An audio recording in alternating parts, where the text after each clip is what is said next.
बिस्मिल्लाहिर्रहमानिर्रहीम अस्सलाम वालेकुम dear students, how are you? I hope you will be fine. This is new countdown book 5 और आज हम कर रहे हैं चैप्टर नंबर 8 के लास्ट के word problems area and perimeter से रिलेटेड। ठीक है, तो वीडियो एंड तक देखिएगा, स्किप मत कीजिएगा। यहाँ पर हमारे पास 3 वर्ड प्रॉब्लम्स हैं। नंबर 1 में हमसे सिंपल कह रहे हैं there is a rectangular field which is 20 metres by 15 metres. ठीक है, इसकी डायमेंशन हमें बता दी कि 20 बाय 15 है।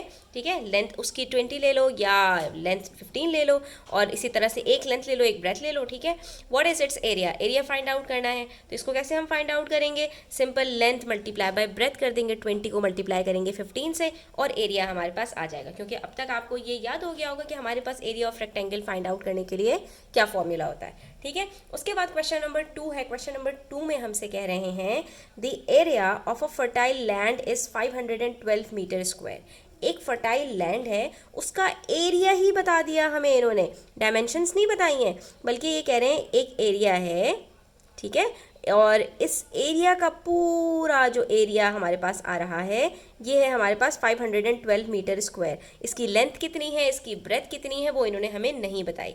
उसके बाद कह रहे हैं a square piece of field with side 2 metre. अब यहाँ पर देखो, एक अलग से बात कर रहे हैं, एक स्क्वायर पीस ऑफ फील्ड है, एक और फील्ड है। ठीक है, और वो किस शेप में है? स्क्वायर शेप में है विद साइड। उसकी साइड कितनी है? एक साइड। साइड से मतलब ये होता है उसकी एक साइड की लेंथ कितनी है? 20 metre is used to plant potatoes. ठीक है, इस फील्ड के अंदर इन्होंने क्या किया, एक साइड में एक स्क्वायर शेप के अंदर, पूरी फील्ड में नहीं, एक स्क्वायर शेप में, और स्क्वायर शेप भी कैसी? 20 बाई 20 की, उसके अंदर इन्होंने कुछ पोटैटोज प्लांट कर लिए। ठीक है, अब कह रहे हैं बताइए how much area is left unplanted, कि कितना एरिया इस स्क्वायर फील्ड के ऊपर पोटैटोज प्लांट करने के बाद बचा होगा। यानी ये वाला जो एरिया है जो अनप्लांटेड है, इसका एरिया कितना होगा। तो बच्चों ये तो बहुत ही सिंपल क्वेश्चन है। टोटल इस पूरे हमें जो है वो फील्ड का एरिया पता है, स्क्वायर का एरिया हम निकालेंगे और स्क्वायर के एरिया को इस टोटल एरिया में से सब्ट्रैक्ट कर देंगे, तो हमारे पास ये जो अनप्लांटेड एरिया है उसका एरिया हमें पता चल जाएगा। सिंपल। जब भी आपसे लेफ्ट की बात होगी ना, तो वहाँ पर कुछ सब्ट्रैक्शन ज़रूर इन्वॉल्व होगा। सब्ट्रैक्ट किसको करना है, ये आपको आइडेंटिफाई करना है। टोटल में से स्क्वायर के एरिया को सब्ट्रैक्ट करेंगे तो हमारे पास जो अनप्लांटेड जो जगह बची है उसका एरिया कैलकुलेट हो जाएगा। ठीक है, कैसे करेंगे चलो देख लेते हैं। अब देखो, यहाँ पर हमसे कह रहे हैं कि जो फर्टाइल लैंड है, पूरी लैंड जो हमारे पास अवेलेबल है, उसका एरिया 512 मीटर स्क्वायर है, और उसके अंदर से हमने एक स्क्वायर पीस ऑफ लैंड के ऊपर कुछ पोटैटोज जो है वो प्लांट किए। ठीक है, अब वो जो स्क्वायर है हमारे पास, उसकी एक साइड अगर 20 मीटर्स की है तो उसका एरिया कितना होगा ये हम फाइंड आउट कर लेंगे। लेंथ मल्टीप्लाई बाय लेंथ को यहाँ पे करके 20 को 20 से मल्टीप्लाई करके हमें पता चल गया कि जिस स्क्वायर फील्ड के ऊपर इन्होंने जो इस पूरी फील्ड के अंदर से इसके अंदर जो स्क्वायर फील्ड है उसके ऊपर इन्होंने जहाँ पर पोटैटोज जो है प्लांट किए हैं, उसका एरिया 400 मीटर स्क्वायर है। ठीक है, फिर से देखो, ये हमारे पास एक पूरी फील्ड है और इस पूरी फील्ड के अंदर इन्होंने स्क्वायर पार्ट के ऊपर, ठीक है, इस पार्ट के ऊपर इन्होंने पोटैटोज प्लांट किए। ठीक है, और ये जो पूरी फील्ड है इसका एरिया हमारे पास कितना है? 512 मीटर स्क्वायर, और ये वाला जो सिर्फ स्क्वायर वाला पार्ट है इसका एरिया हमारे पास 400 है।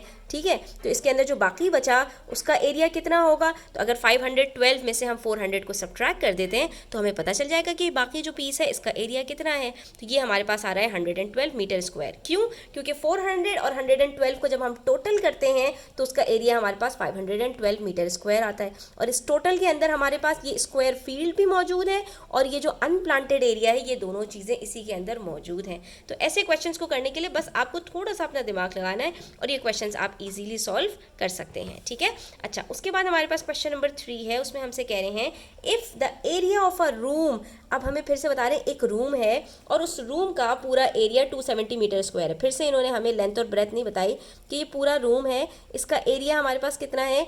270 मीटर स्क्वायर है and its length is 18 metre. अब हमें बता रहे हैं कि इस रूम की जो लेंथ है वो आपके पास 18 मीटर है, तो बताइए फाइंड इट्स ब्रेथ, इसकी ब्रेथ कितनी होगी। तो बच्चों इसके लिए आपको याद रखना है कि जब एरिया कैलकुलेट करना होता है तो हम लेंथ और ब्रेथ को मल्टीप्लाई करते हैं, और ये चीज़ मैंने पहले भी आपको बताई थी, जब दो चीज़ों को मल्टीप्लाई करके एक प्रोडक्ट आता है, जो आंसर आता है उसको हम प्रोडक्ट कहते हैं, तो उस प्रोडक्ट को अगर हम उन्हीं दोनों में से किसी एक से डिवाइड करेंगे तो दूसरी लेंथ हमें पता चल जाती है। क्या मतलब इस बात का? इस बात का मतलब ये है कि अगर हमें ब्रेथ निकालनी हो तो हम एरिया में से लेंथ को डिवाइड कर देंगे और हमारे पास ब्रेथ आ जाएगी। इसी तरह से अगर हमें लेंथ निकालनी हो तो एरिया में से हम ब्रेथ को डिवाइड कर देंगे, हमारे पास लेंथ आ जाएगी। और आप इसको इस तरह से याद रख सकते हो कि 2 मल्टीप्लाई बाय 3, दो नंबर्स को मल्टीप्लाई करके जो आंसर आता है उस नंबर को अगर इन दोनों में से किसी एक के साथ डिवाइड कर दें तो दूसरा नंबर आ जाता है। यानी इस टोटल में से मैं अगर 3 को डिवाइड करूंगी तो 2 आ जाएगा मेरे पास, और इसमें से अगर मैं 2 को डिवाइड करूंगी तो मेरे पास 3 आंसर आ जाएगा। तो बस आपको ये याद रखना है कि अगर एरिया गिवन है और उसके साथ लेंथ या ब्रेथ आपको बताई हुई है तो दूसरी चीज़ जो मिसिंग है वो आप इजीली फाइंड आउट कर सकते हैं एरिया से गिवन को डिवाइड करके। तो हम यहाँ पर भी यही करेंगे कि 270 को डिवाइड कर देंगे 18 से और हमारे पास यहाँ पर ब्रेथ कैलकुलेट हो जाएगी। कैसे सॉल्व करेंगे इसको बच्चों? देखो एरिया हमें इन्होंने बताया हुआ है 270 मीटर स्क्वायर, लेंथ भी हमें बताई हुई है 18 मीटर। तो हमने क्या करना है, एरिया में से लेंथ को डिवाइड कर देना है। 270 को जब आप 18 से डिवाइड करोगे तो इसको कैसे डिवाइड करोगे? आप देख सकते हो कि 270 और 18 दोनों 9 के टेबल में आते हैं, 9 से डिवाइड कर लो। 9 2 ज़ार 18, 9 3 ज़ार 27 और ये 0 लगा दिया।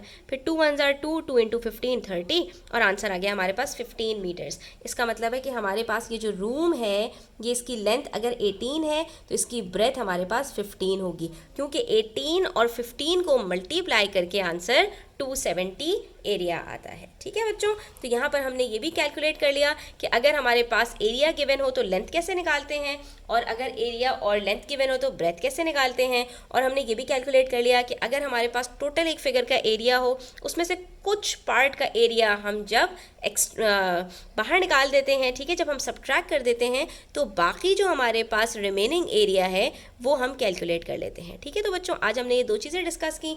आई होप कि आपको क्लियर हुआ होगा। स्टिल कोई क्वेश्चंस हो, क्वेरीज हो, कमेंट सेक्शन में आप पूछ सकते हैं, मेरे व्हाट्सएप पर भी कांटेक्ट कर सकते हैं। ठीक है, और अगर मेरी वीडियो अच्छी लगती है आपको तो प्लीज़ लाइक करें, अपने फ्रेंड्स के साथ शेयर करें, चैनल पर नए हैं तो सब्सक्राइब करते जाएँ।